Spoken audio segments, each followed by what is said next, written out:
Good morning students, हम पढ़ रहे हैं बीटा ऑक्सीडेशन के बारे में। बीटा ऑक्सीडेशन में ऑक्सीडेशन फैटी एसिड के बीटा कार्बन पे होता है। इसकी सबसे पहले खोज की थी स्टम्प एंड बार्बर ने 1965 में। ये दो ऑर्गेनेल सेल ऑर्गेनेल्स ग्लाइकोसोम और माइटोकॉन्ड्रिया में होता है। एटीपी मैग्नीशियम और कैल्शियम की क्लोरीन की उपस्थिति में, क्लोराइड की। एटीपी मैग्नीशियम और कैल्शियम की उपस्थिति में जो कोएंजाइम ए होता है, यहाँ हम देख रहे हैं डायग्राम में,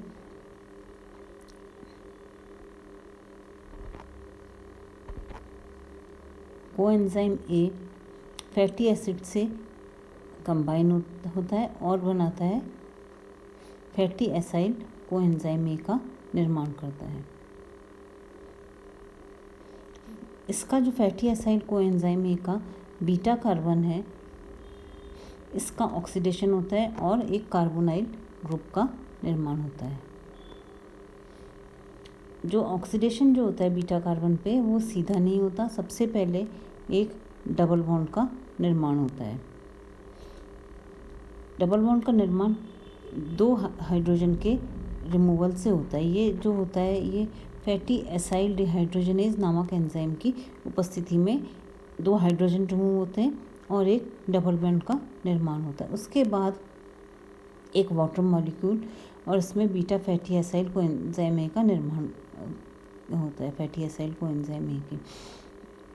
इसके बाद एक मॉलिक्यूल वाटर का जुड़ जाता है और इनॉल हाइड्रेस की उपस्थिति में एक वाटर मॉलिक्यूल जुड़ता है और बीटा कार्बन पे हाइड्रोक्सिल ग्रुप बन जाता है और बनता है बीटा की hydroxy fatty acyl coenzyme A.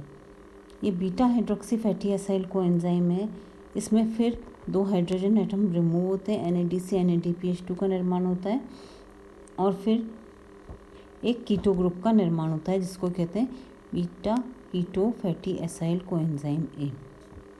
ये जो प्रोडक्ट होता है, ये फिर एक कोएंजाइम ए से क्रिया करता है और दो मॉलिक्यूल में स्प्लिट होता है, जिसमें कि एक फैटी एसाइल कोएंजाइम ए होता है और एक एसिटाइल कोएंजाइम ए होता है। इस तरह से जो 12 कार्बन वाला फैटी एसिड्स होते हैं, वो ब्रेक डाउन होते हैं और दो कार्बन एटम तक जुड़ जाते हैं। ये शॉर्ट चेन फैटी एसिड्स जो कि 12 कार्बन या उनसे छोटे होते हैं, उनके निर्माण में काम आता है। इसमें 12 chain carbon fatty acid chain से 2 चेन कार्बन वाले फैटी एसिड्स का निर्माण होता है।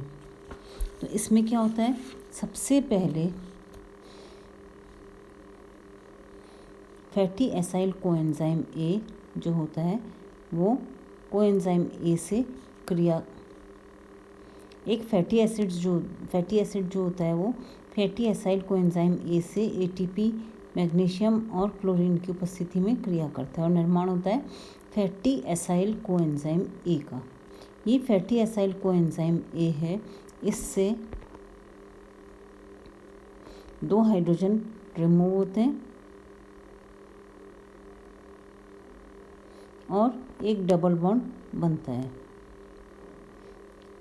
फिर इनॉल हाइड्रेज नाम की उपस्थिति में इससे एक वाटर मॉलिक्यूल रिमूव होता है और फिर beta hydroxy fatty acyl coenzyme A का निर्माण होता है। बीटा हाइड्रोक्सी फैटी एसाइल में एक डिहाइड्रोजनेज की उपस्थिति में दो हाइड्रोजन एटम रिमूव होते हैं और beta keto fatty acyl coenzyme A का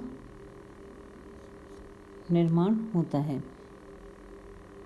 ये beta keto fatty acyl coenzyme A होता है, ये फिर एक कोएंजाइम ए से क्रिया करता है और beta keto fatty acyl dehydrogenase की उपस्थिति में एसिटाइल कोएंजाइम ए और एक कम कार्बन चेन वाली या दो कार्बन चेन या उससे अधिक चेन वाली फैटी एसाइल कोएंजाइम ए का निर्माण होता है। यह प्रक्रिया तब तक होती है जब तक कि दो कार्बन यूनिट्स रिमेनिंग रहती हैं और इस तरह से फैटी एसिड्स का ब्रेकडाउन होता चला जाता है। क्योंकि ये ब्रेकडाउन बीटा कार्बन पे होता है, जिसको बीटा ऑक्सीडेशन कहते हैं।